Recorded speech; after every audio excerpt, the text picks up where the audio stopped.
Welcome to the Just Music podcast. I'm your host, Jalen.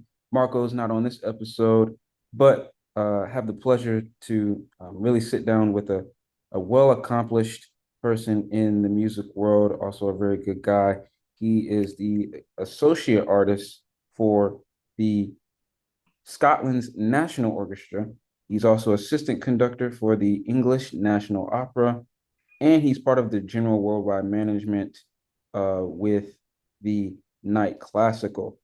Super talented and super skilled and professional conductor, Kellen Gray. How you doing, sir? I'm doing great. It's good to see you, Jalen. Yeah, man, it's good to see you as well. I'm glad that we can make this happen. I know this is something that I know we've been talking about for a while now, but I'm glad that I could finally catch you, Yeah. and we can sit down, just have a conversation. Because I mean, when I met you, I it was what 2021. Something Yeah, like it that. was Yeah. Yeah. 2021, and we met through our time with the Charleston Symphony Orchestra, and it was not too long after that I met you that it's like things like really started to take off for you in your career endeavors, and just it's just really cool to see you just continue to pursue greatness and chase excellence. So props to you. Oh, thank you. Thank you. I Yeah, really appreciate that. of course, of course. So I guess just to give the listeners some context, so I guess what what inspired you to pursue this career, this journey in music, and particularly classical music? Well, I don't think it's ever something I planned or set out to do. I've sort of, in many ways, well, except for conducting, I intentionally made a move towards that, and I can sort of get into why. But I never really planned to be a classical musician. I was lucky enough to be one of those kids that, from as long as I can remember as a small child, I knew exactly what I wanted to do in life. I wanted to be a scientist, and specifically at the earliest age, I wanted to be a paleontologist. The study of dinosaurs and I literally, when I say wasn't just fascinated in seeing them like on television, I as for as early as I could read, I was checking out books at the public library on dinosaurs. My mother was a librarian at the public library, and I would read them. I would find every documentary. When it came to my science classes in elementary school, I took them very seriously. I was probably the most serious third grader about the scientific method. And because I couldn't actually study living dinosaurs, I would study the reptiles and amphibians in my backyard. I would catch them and do observations on them, behavioral observations. I would journal about it. I mean, I was very serious about it from a very young age. And that was my plan all the way up until high school.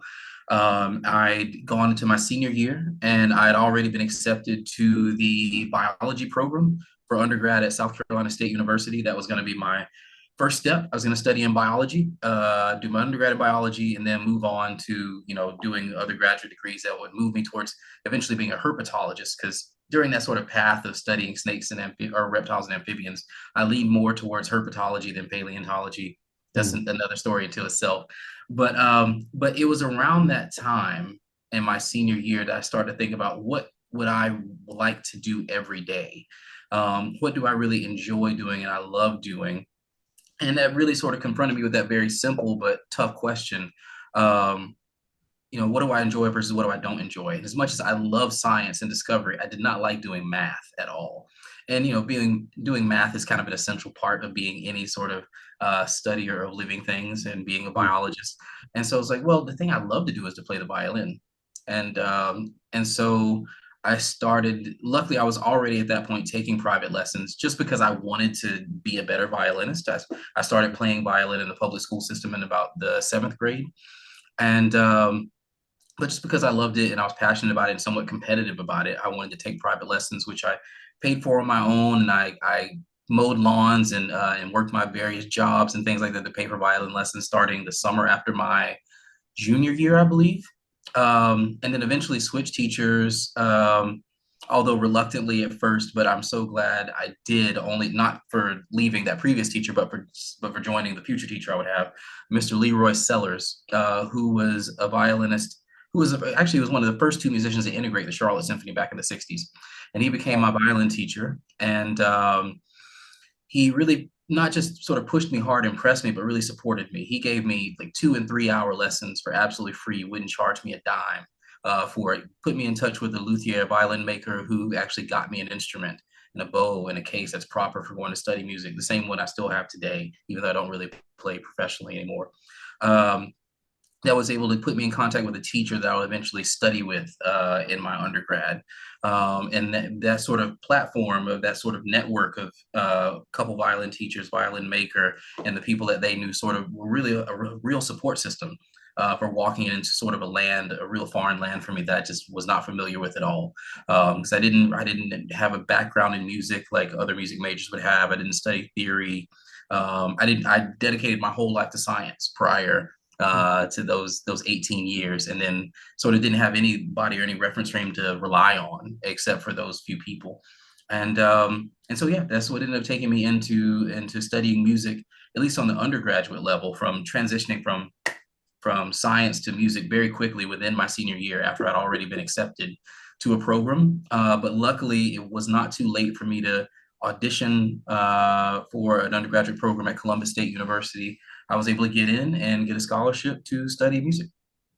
Wow. That's wow, that's interesting. Like I've known you for like a couple years now, but I think this is my first time hearing you say that before you even got into music, you were big on science. So Mhm. that's really so like do you I guess I mean, fast forward to now and you're doing everything that you're doing with music. I guess do you still keep science as a hobby? Like, there's some people where they like, they never really lose that thing that they were first passionate about. Like they find ways to still incorporate that into their lifestyle. Yeah, I would say both. It's I my curiosity and my sort of thirst for knowledge is only increased as I've gotten older. Even from when I was a small child, it's just a matter of what I have time to sort of channel it into. And I would say I am still every bit as fascinated by science, if not more, probably more than I even was as a child. But it's sort of channeled into what I do for a living now as a conductor. So I find that, whatever our real interests are as far as topics and hobbies are really just the manifestation, the symptom of what that deep curiosity is. And so for me, I'm curious about the natural world. I'm curious about the connection between people. I'm curious about people in general. I'm curious about our connection to music and the natural world. And so for me, I'm able to sort of channel that scientific approach that I took to observation of mammals, reptiles, amphibians, so on and so forth.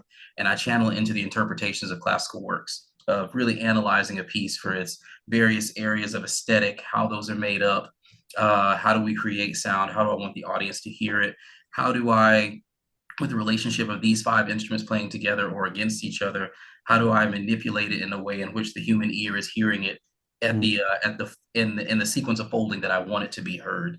And so that sort of scientific approach that I had taken with the field of herpetology and paleontology as a small child, I've tried now in a much more mature fashion use that in my occupation as a conductor, I think. And I think that's one of the beautiful things about music. Music is so multifaceted. If you're somebody who continues to study it and dive deeper into it, it will in return make you a multifaceted person. That's my belief. Because even me, like I didn't start diving into music till I was 12, and then I started out just playing the trombone, and now I also play bass guitar, keyboard, and sing. And through that, I've found that I also love business and entrepreneurship. And I also love studying people because music has this way of connecting people from various backgrounds, various cultures, and who may speak various different languages and have different beliefs. And I think it's a very beautiful thing. And to hear you talk about how science has definitely played a role in how you approach conducting and how you analyze and study music, it's refreshing to hear. So you up until senior year of high school, you were set on science, and